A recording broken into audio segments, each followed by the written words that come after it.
I got a country fried take on, I did some shows last weekend in Texas, if you'd like to hear it. Love to hear it. Go ahead. What do you got? All right. So I did a show last week with one of the most prolific highbrow comedians of our time, Larry the Cable Guy. Of course.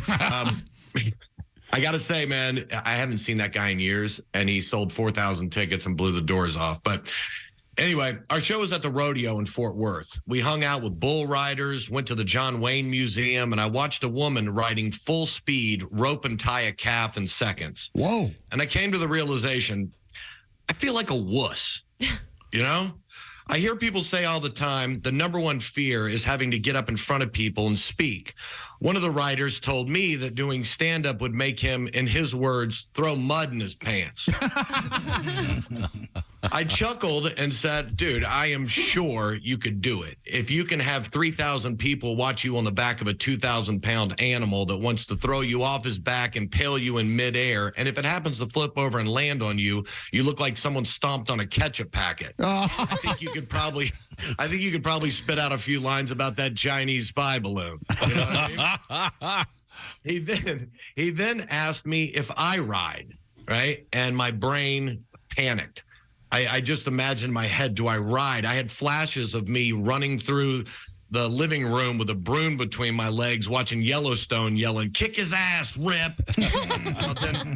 Then frantically, I start thinking about the last time I did ride, and it's pathetic. I didn't want to be like, oh, do I ride? Yeah. The last time I was at my aunt's house, every time I tried to get on her horse Bubbles, she kept sticking her stomach out when we saddled her, and then sucked it back in when I tried to mount. That Bubbles is just mischievous. Eventually they put me on a half-dead mule. Then I start imagining what his story back to me would be. From a cowboy. It's like, oh, really? Nice story. I saw my brother Cody Wyatt. He's a quarter Comanche, get his arms ripped off riding through a barbed wire fence. He sewed his arm back on his own body with the strings from his socks. He still got the herd in early. So as my mind spun out trying to give him a semi-tough answer, all that came out was, I've got a bad rotator cuff.